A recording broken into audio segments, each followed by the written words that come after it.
2 Chronicles 24. Joash was 7 years old when he began to reign. He reigned 40 years in Jerusalem. His mother's name was Zibiah of Beersheba. Joash did what was right in the sight of the Lord all the days of the priest Jehoiada. Jehoiada got 2 wives for him, and he became the father of sons and daughters. Sometime afterward, Joash decided to restore the house of the Lord. He assembled the priests and the Levites and said to them, "Go out to the cities of Judah and gather money from all Israel to repair the house of your God year by year, and see that you act quickly." But the Levites did not act quickly. So the king summoned Jehoiada the chief and said to him, "Why have you not required the Levites to bring in from Judah and Jerusalem the tax levied by Moses, the servant of the Lord, on the congregation of Israel for the tent of the covenant? For the children of Athaliah, that wicked woman, had broken into the house of God and had even used all the dedicated things of the house of the Lord for the Baals." So the king gave command, and they made a chest and set it outside the gate of the house of the Lord. A proclamation was made throughout Judah and Jerusalem to bring in for the Lord the tax that Moses, the servant of God, laid on Israel in the wilderness. All the leaders and all the people rejoiced and brought their tax and dropped it into the chest until it was full. Whenever the chest was brought to the king's officers by the Levites, when they saw that there was a large amount of money in it, the king's secretary and the officer of the chief priest would come and empty the chest and take it and return it to its place. So they did day after day and collected money in abundance. The king and Jehoiada gave it to those who had charge of the work of the house of the Lord, and they hired masons and carpenters to restore the house of the Lord, and also workers in iron and bronze to repair the house of the Lord.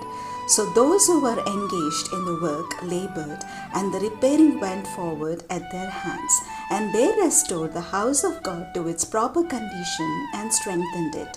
When they had finished, they brought the rest of the money to the king and Jehoiada, and with it were made utensils for the house of the Lord, utensils for the service and for the burnt offerings, and ladles and vessels of gold and silver.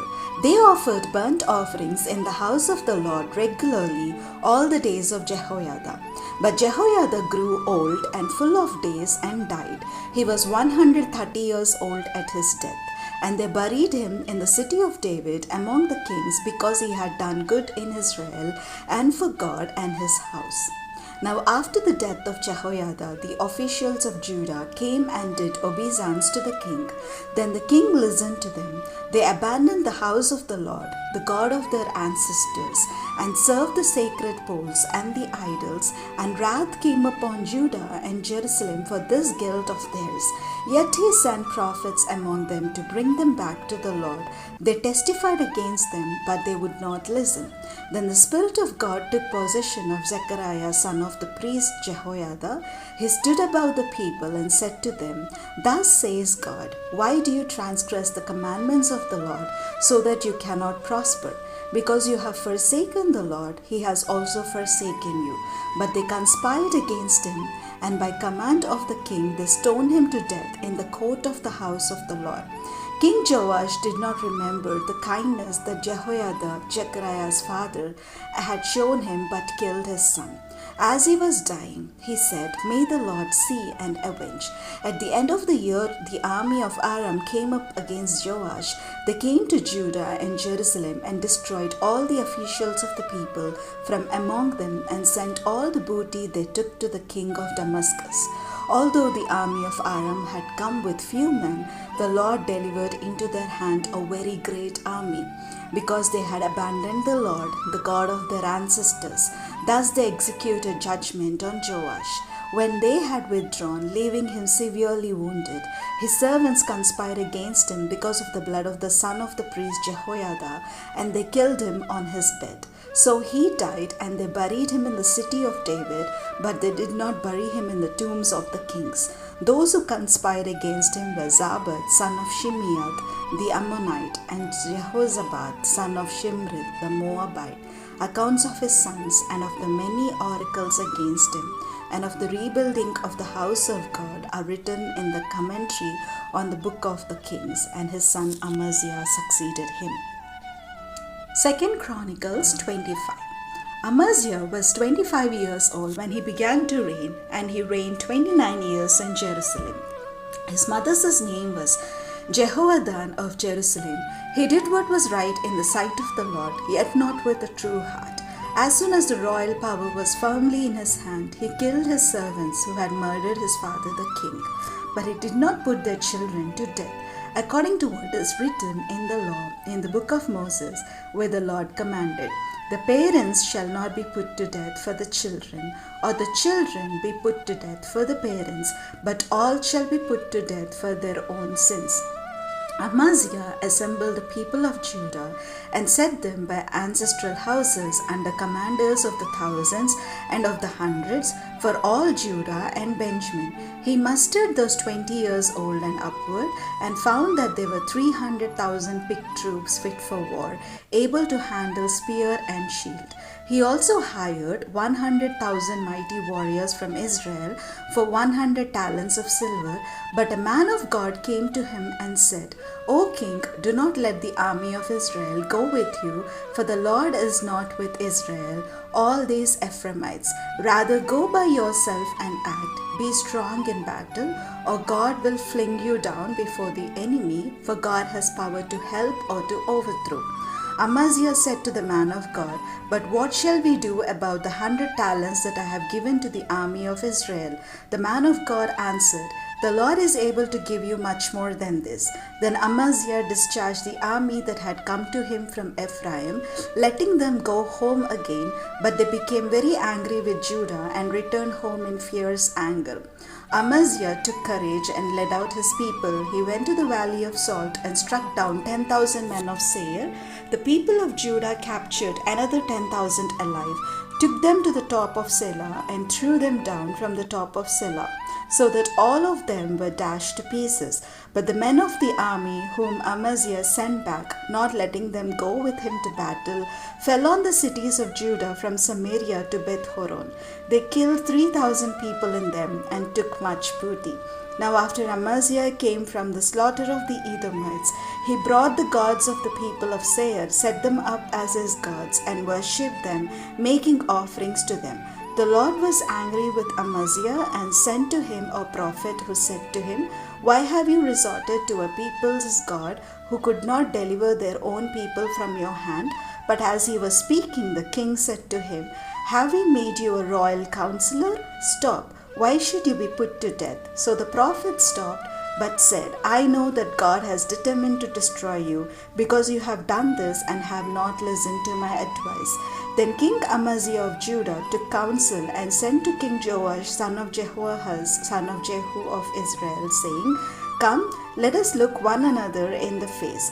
King Joash of Israel sent word to King Amaziah of Judah, "A thorn bush on Lebanon sent to a cedar on Lebanon, saying, 'Give your daughter to my son for a wife.' But a wild animal of Lebanon passed by and trampled down the thorn bush. You say, 'See, I have defeated Edom,' and your heart has lifted you up in boastfulness. Now stay at home. Why should you provoke trouble so that you fall, you and Judah with you?" But Amaziah would not listen. It was God's doing, in order to hand them over, because they had sought the gods of Edom. So King Joash of Israel went up. He and King Amaziah of Judah faced one another in battle at Beth-shemesh, which belongs to Judah. Judah was defeated by Israel. Everyone fled home. King Joash of Israel captured King Amaziah of Judah, son of Joash, son of Ahaziah, at Beth-shemesh. He brought him to Jerusalem and broke down the wall of Jerusalem from the Ephraim gate to the corner gate, a distance of 400 cubits. He seized all the gold and the silver and all the vessels that were found in the house of God, and Obed-Edom with them. He seized also the treasuries of the king's house, also hostages. Then he returned to Samaria. King Amaziah, son of Joash of Judah, lived 15 years after the death of King Joash, son of Jehoahaz of Israel. Now the rest of the deeds of Amaziah, from first to last, Are they not written in the book of the kings of Judah and Israel? From the time that Amaziah turned away from the Lord, they made a conspiracy against him in Jerusalem, and he fled to Lachish, but they sent after him to Lachish and killed him there. They brought him back on horses. He was buried with his ancestors in the city of David. 2 Chronicles 26. Then all the people of Judah took Uzziah, who was 16 years old, and made him king to succeed his father Amaziah. He rebuilt Eloth and restored it to Judah after the king slept with his ancestors. Uzziah was 16 years old when he began to reign, and he reigned 52 years in Jerusalem. His mother's name was Jecoliah of Jerusalem. He did what was right in the sight of the Lord, just as his father Amaziah had done. He set himself to seek God in the days of Zechariah, who instructed him in the fear of God, and as long as he sought the Lord, God made him prosper. He went out and made war against the Philistines, and broke down the wall of Gath, and the wall of Jabneh, and the wall of Ashdod. He built cities in the territory of Ashdod and elsewhere among the Philistines. God helped him against the Philistines, against the Arabs who lived in Gurbal, and against the Meunites. The Ammonites paid tribute to Uzziah, and his fame spread even to the border of Egypt, for he became very strong.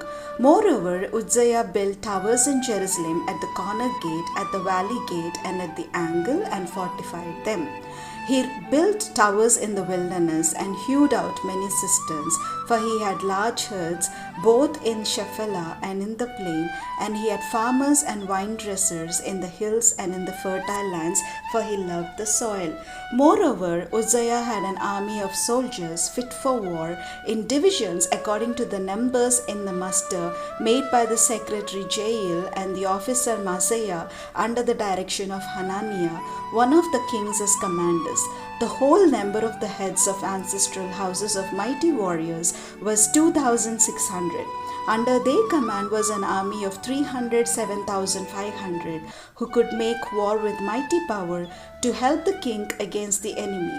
Uzziah provided for all the army the shields, spears, helmets, coats of mail, bows, and stones for slinging. In Jerusalem, he set up machines invented by skilled workers on the towers and the corners for shooting arrows and large stones, and his fame spread far, for he was marvelously helped until he became strong. But when he had become strong, he grew proud to his destruction. For he was false to the Lord his God, and entered the temple of the Lord to make an offering on the altar of incense.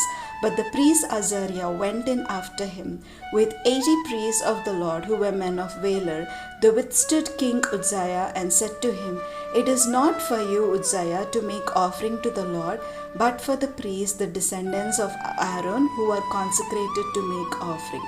Go out of the sanctuary, for you have done wrong, and it will bring you no honor from the Lord God." Then Uzziah was angry. Now he had a censer in his hand to make offering. When he became angry with the priest, a leprous disease broke out on his forehead in the presence of the priest in the house of the Lord by the altar of incense. When the chief priest Azariah and all the priests looked at him, he was leprous in his forehead. They hurried him out, and he himself hurried to get out, because the Lord had struck him. King Uzziah was leprous to the day of his death, and being leprous lived in a separate house, for he was excluded from the house of the Lord. His son Jotham was in charge of the palace of the king, governing the people of the land. Now the rest of the acts of Uzziah, from first to last, the prophet Isaiah son of Amoz wrote. Uzziah slept with his ancestors. They buried him near his ancestors in the burial field that belonged to the kings, for they said, "He is leprous." His son Jotham succeeded him.